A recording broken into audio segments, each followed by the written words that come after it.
اعوذ باللہ السمیع العلیم من الشیطان الرجیم بسم اللہ الرحمن الرحیم وبہ نستعین وہو خیر معین رب یسر ولا تعسر وتمم علینا بالخیر یا کریم وصلی اللہ علی محمد وآلہ الطاہرین اما بعد فقد قال اللہ سبحانہ الحکیم فی کتابہ الکریم بسم اللہ الرحمن الرحیم ولا تشتروا بآیاتی ثمنا قلیلا ومن لم يحكم بما انزل اللہ فاولئک هم الکافرون۔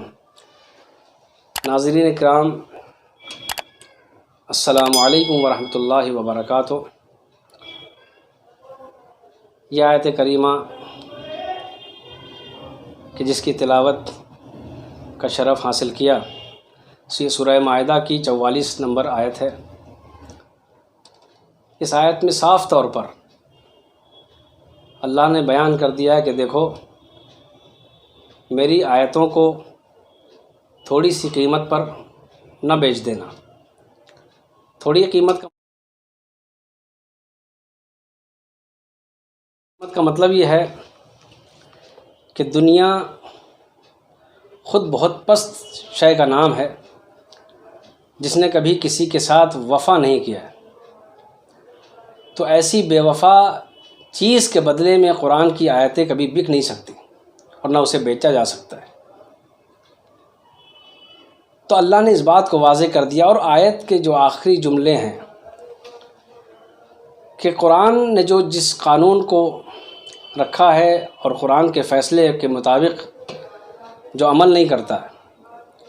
تو قرآن نے کہا جو لوگ اللہ کے قوانین کے مطابق فیصلے نہ کریں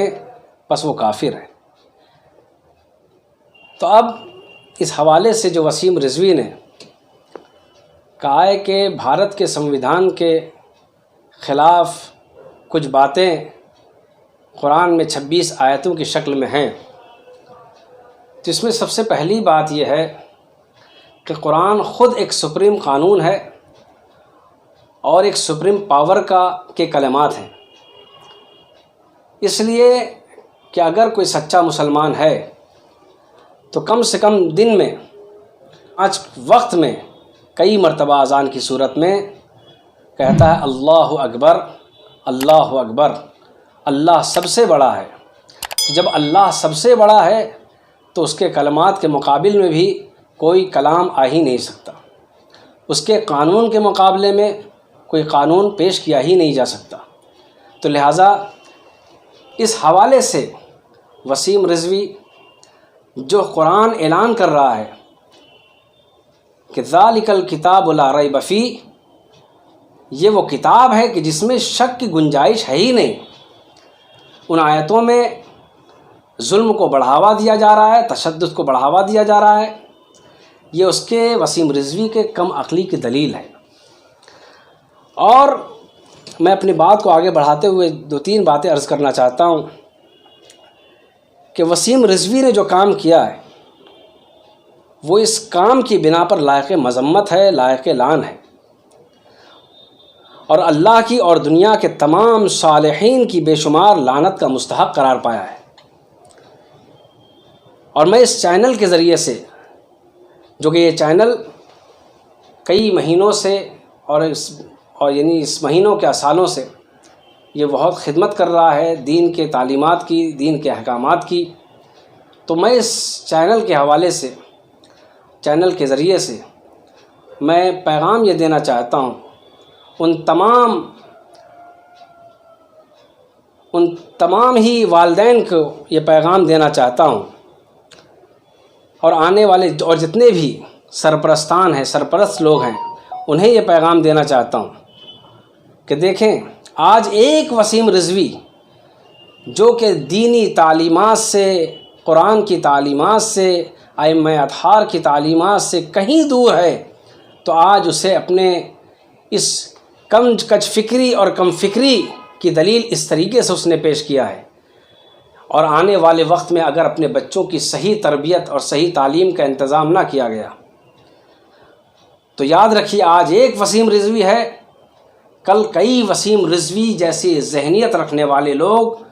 ہمارے سامنے ہوں گے اور ہم اس کچھ کر نہیں پائیں گے، اور وہ ہمارے ہی درمیان سے نکل کر آئیں گے، اس لیے کہ ہم نے دینی تعلیمات کو، دینی احکامات کو، قرآن کے علوم کو ہم نے ہیچ کر دیا ہے، بالکل پیچھے چھوڑ دیا ہے۔ قرآن ہم پڑھنا نہیں جانتے، قرآن ہم بچوں کو پڑھانا نہیں چاہتے۔ اگر قرآن سے دوری کریں گے تو آج نتیجہ جو وسیم رضوی کی صورت میں سامنے آیا ہے، تو کل کہ ایسے بہت سارے بچے جو جوان ہوں گے وہ ایسے ہی روشن خیال ہوں گے، جو قرآن کو اپنے فکر سے سمجھیں گے، قرآن سے کسی طریقے کی کوئی فکر لینا پسند نہیں کریں گے۔ اس لیے قرآن نے بار بار کہا ہے فکر کرو، ہماری آیتوں میں غور کرو۔ تو غور اگر اپنی ذہن سے انسان کرے گا، اپنی سوچ اور اپنی معلومات کے حساب سے، تو لہٰذا جب اسے اپنی معلومات کے حساب سے آیتیں ٹکراتی ہوئی نظر آئیں گی تو پھر وہ وسیم رضوی بن جائے گا۔ لیکن اگر ہم نے اپنی ذہن کو قرآن کے آغوش میں ہم نے اسے پروان چڑھایا ہے اور قرآن کے ساتھ رہ کر اپنے ذہن کی تربیت کی ہے، تو پھر انسان مجتبیٰ رضوی جو کہ حافظ قرآن ہیں اور ایسے کئی بچے جو حافظ قرآن ہیں ان کی صورت میں نکل کر آئیں گے۔ اور اگر قرآن کے ساتھ اپنے بچوں کی تربیت کی گئی تو اپنے بچوں کو انسان مجتبیٰ رضوی حافظ قرآن بنا سکتا ہے، لیکن اگر قرآن سے دوری اختیار کی گئی تو پھر مجتبیٰ رضوی نہیں بلکہ بچے وسیم رضوی بن کر سامنے آئیں گے۔ وآخر دعوانا ان الحمد للہ رب العالمین۔